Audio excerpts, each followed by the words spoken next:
Welcome to Al Hadi Foundation School.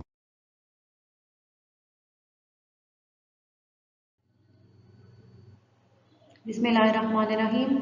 Assalamu alaikum dear students. Students, today we are going to start our maths lecture from unit number 1, operations on sets, on book page number 6. तो सबसे पहले जो है first page पे इस unit के learning outcomes हैं कि हम इस यूनिट्स में क्या क्या सीख सकते हैं। तो देखें, फर्स्ट ऑफ ऑल क्या है हमारे पास, in this unit students will learn, कि इस यूनिट के अंदर स्टूडेंट्स सीखेंगे टू डिफाइन अ सेट, कि सेट को डिफाइन कैसे करते हैं।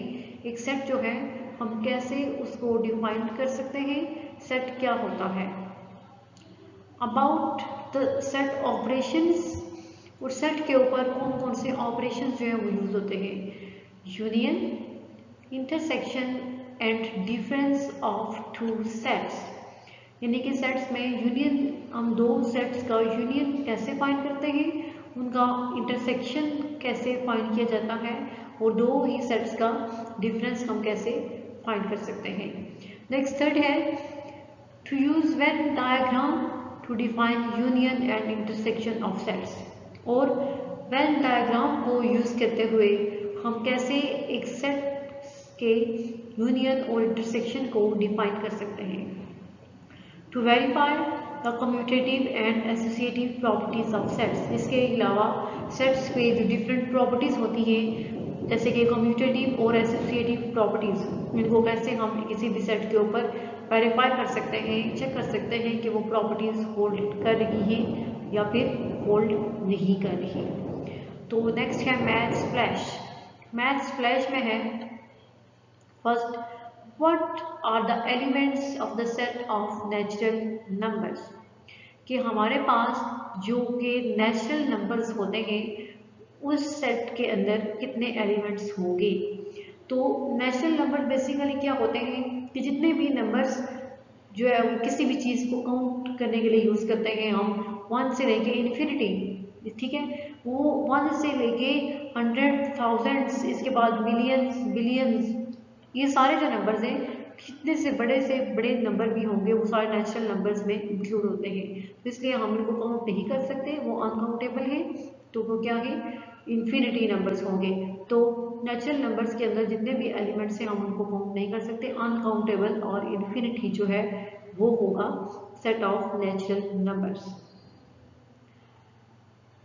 If A is a set of odd numbers and B is a set of prime numbers, कि अगर A एक सेट है ऑड नंबर्स का, अब सेट A के अंदर सारे ऑड नंबर्स आएंगे, जैसे कि आपको पता है कि ऑड नंबर्स कौन से होते हैं, 1, 3, 5, 7, 9, 11 up to so on, and a set of prime numbers, और प्राइम नंबर्स कौन से होते हैं, प्राइम नंबर्स वो नंबर्स होते हैं जिन पे जस्ट एक 1 का टेबल जाता है और एक उनका अपना टेबल जाता है। जैसे कि अब 1 है तो 1 is a prime number, 2 is also a prime number because 2 पे जस्ट 2 का टेबल जाता है और 1 का भी जा सकता है।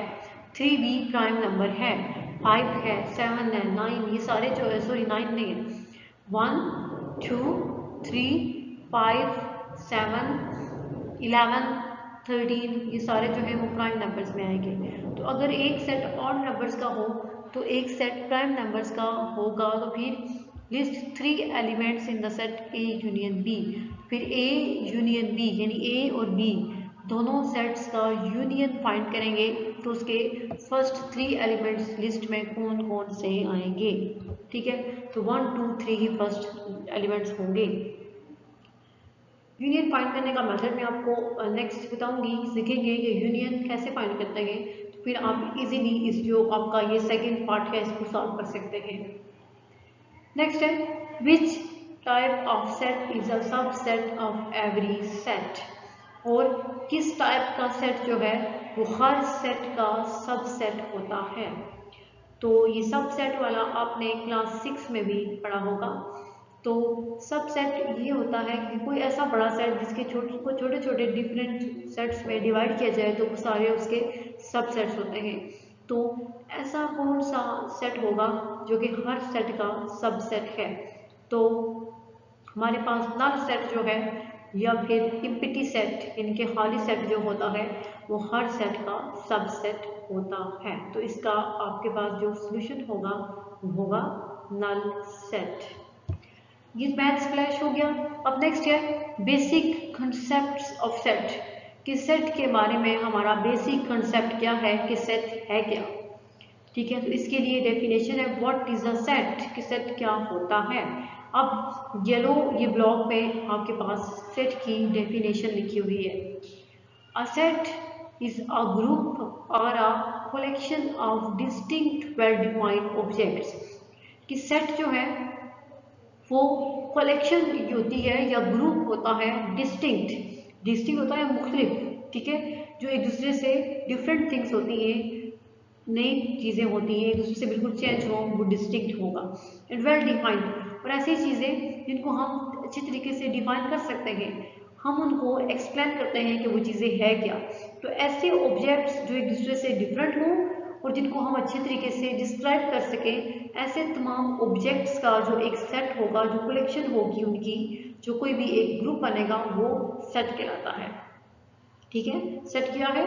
सेट जो है वो डिफरेंट थिंग्स का, डिफरेंट ऑब्जेक्ट्स का, और ऐसे ऑब्जेक्ट्स जिनको हम इजीली एक्सप्लेन कर सकें, उनकी कलेक्शन या उनके ग्रुप को सेट कहा जाता है। फॉर एग्जाम्पल, मिसाल के तौर पे a set of crayons in a box is a set, के कैरियंस के किसी भी बॉक्स में कैरियंस का जो सेट होगा वो सेट कहलाएगा। ठीक है, एक किसी भी कोई बॉक्स है उसमें कैरियंस जो होते हैं वो क्या होगा, वो उसका सेट होगा। नाउ कंसीडर, अब हम ये समझते हैं a set of interesting cartoons, के इंटरेस्टिंग मीन दिलचस्प, जो कार्टून्स हैं उनका एक सेट हो सकता है या फिर नहीं हो सकता। Here the term interesting cartoons means different things to different people. यहाँ पे ये जो वर्ड यूज हुआ है, टर्म यूज हुई है इंटरेस्टिंग कार्टून्स की, इसका मतलब ये हुआ कि डिफरेंट पीपल्स के लिए, यानी मुख्तलिफ लोगों के लिए मुख्तलिफ चीज़ें हैं। अब लाजमी नहीं है कि जो चीज़ एक बंदे को पसंद हो वो दूसरे को भी पसंद हो। जब एक चीज़ जो है एक बंदा उसमें अगर इंटरेस्ट ले रहा है तो दूसरा भी उनमें इंटरेस्ट ले। तो यहाँ पे ये जो टर्म है इसकी हम क्लियरली इसको डिफाइन नहीं कर सकते, इसको हम एक्सप्लेन नहीं कर सकते। This term is not clearly defined, तो ये टर्म जो है वो क्लियरली डिफाइन नहीं होगी। Hence, it does not form a set, इसलिए ये एक सेट नहीं बन सकता। ठीक है, हम इंटरेस्टिंग कार्टून्स को सेट नहीं कह सकते क्योंकि ये क्लियरली टर्म जो है वो डिफाइन नहीं होगी, इससे ये सेट नहीं होगा।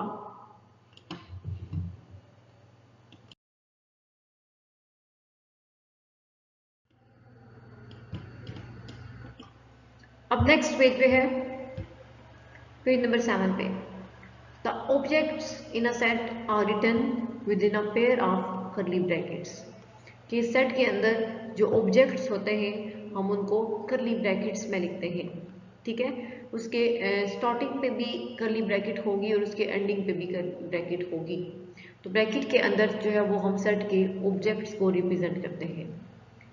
These objects are called members or elements of the set, और इन ऑब्जेक्ट्स को जो कि सेट के अंदर होते हैं उनको हम कहते हैं कि ये सेट के मेंबर्स हैं या फिर सेट के एलिमेंट्स हैं। Each member is set to belong to the set, और सेट के अंदर जितने भी मेंबर्स होते हैं, जितने भी ऑब्जेक्ट यानी होंगे वो मेंबर कहलाएंगे। तो हर मेंबर को हम ये कहेंगे कि ये सेट से बिलोंग करता है। ठीक है, ये जो चीज़ है, ये जो कोई भी एलिमेंट है, ये सेट, इस सेट से बिलोंग कर रहा है जो कि सेट हमें गिवन होगा। द सिंबल, ये सिंबल जो है, ठीक है, alphabet E is used to denote belongs to or is an element of or is a member of, कि ये जो सिंबल होता है इसको हम यूज करते हैं डिनोट करने के लिए। क्या डिनोट करने के लिए? कि ये एलिमेंट्स या बिलोंग्स के कोई भी जो एलिमेंट है या कोई भी ऑब्जेक्ट है वो इस सेट से बिलोंग कर रहा है या वो इस सेट का एलिमेंट होगा या इसका मेंबर होगा। तो जहाँ पे भी आपको ये सिंबल नजर आएगा इट्स मीन कि वो जो ऑब्जेक्ट है वो किसी न किसी सेट से बिलोंग कर रहा है। फॉर एग्जाम्पल मिसाल है इसकी, F is a set of ice cream flavours available at an ice cream shop. कि F जो है वो आइसक्रीम फ्लेवर्स का सेट है जो कि किसी भी एक आइसक्रीम शॉप पे जितने भी आइसक्रीम फ्लेवर्स हैं F उनका सेट हो जाएगा। ठीक है, तो वो एक प्रॉपर सेट बनेगा। तो सारे फ्लेवर्स जो है वो फिर बिलोंग करेंगे किससे, सेट F से। देयरफॉर अब यहाँ पे सेट के अंदर जो है F is equal to vanilla, strawberry, chocolate, pineapple and mango. यानी कि एक शॉप पे आइसक्रीम फ्लेवर्स जस्ट यही है, एक वेनिला है, स्ट्रॉबेरी और इसके बाद चॉकलेट, पाइनएप्पल एंड मैंगो। तो ये सारे जो फ्लेवर्स हैं आइसक्रीम फ्लेवर्स ये सेट F से बिलोंग कर रहे हैं। Here chocolate belongs to F, यानी कि इस सेट F के अंदर चॉकलेट एक ऑब्जेक्ट है जो कि इस सेट F से बिलोंग कर रहा है। But orange is not belongs to F, लेकिन यहाँ पे ऑरेंज फ्लेवर नहीं है तो इट्स मीन ऑरेंज जो है वो F से बिलोंग नहीं करता, जस्ट चॉकलेट F को बिलोंग कर रहा है। नेक्स्ट है how is a set represented, कि सेट को हम रिप्रेजेंट कैसे कर सकते हैं। पहले तो हमने सीखा कि सेट होता क्या है, इसके बाद सेट के अंदर जो ऑब्जेक्ट्स होते हैं वो उसके मेंबर्स कहलाते हैं और उसको हम कैसे कौन से सिंबल से डिनोट करते हैं। अब नेक्स्ट है कि सेट को रिप्रेजेंट कैसे किया जाता है, हम सेट को कैसे लिखते हैं। A set can be represented in 3 forms, कि एक सेट को 3 डिफरेंट फॉर्म्स में रिप्रेजेंट किया जा सकता है। फर्स्ट है डिस्क्रिप्टिव फॉर्म। तो डिस्क्रिप्टिव फॉर्म में हम सेट को कैसे जो है वो डिस्क्राइब करते हैं। A set described in descriptive terms, कि जब हम सेट को डिस्क्रिप्टिव फॉर्म में लिखते हैं तो डिस्क्रिप्टिव एक टर्म होगी जिसमें हम उसको एक टर्म बनेगी पूरी, ठीक है, कोई भी स्टेटमेंट बनेगी कि जिसमें हमने सेट को लिख दिया। जैसे एग्जांपल है capital A is equal to first 5 natural numbers, यानी कि ये जो सेट A है, ठीक है, ये कैपिटल A जो सेट को डिनोट करने के लिए यूज होता है। तो सेट A है, ये सेट A जो है वो क्या है, सेट है फर्स्ट 5 नेचुरल नंबर्स का। इस सेट के अंदर पहले 5 नेचुरल नंबर्स जो है वो आते हैं। तो ये एक टर्म है डिस्क्रिप्टिव टर्म जिसके अंदर हमने सेट को डिस्क्राइब कर दिया। ये फर्स्ट फॉर्म थी। अब नेक्स्ट सेकेंड फॉर्म है सेट बिल्डर फॉर्म। तो सेट बिल्डर फॉर्म में हम सेट को कैसे रिप्रेजेंट करते हैं। A set written as a rule, तो हम बिल्डर फॉर्म में सेट को एक रूल के अकॉर्डिंग लिखते हैं। अब वो रूल क्या है, एग्जाम्पल है इसके लिए। तो इसमें हमने ये जो सेट ऊपर लिया था सेट A, उसी को बिल्डर फॉर्म में लिखा है। तो A is equal to X such that X is a natural number, कि यहाँ पे X, ये X जो है वो कोई भी नेचुरल नंबर है और and X is less than 6, और नेचुरल नंबर जो है X नेचुरल नंबर है लेकिन नेचुरल नंबर 6 से लेस होने चाहिए। X इज लेस देन 6, ये लेस देन का सिंबल यूज हुआ है तो X इज लेस देन 6 होगा। मीन्स ये जो फर्स्ट 5 नेचुरल नंबर्स को हमने सेट बिल्डर फॉर्म में लिखा तो हमारे पास ये इसका अकॉर्डिंग टू रूल हमारी ये इसकी जो है नोटेशन हुई है। नेक्स्ट थर्ड फॉर्म है टेबुलर फॉर्म।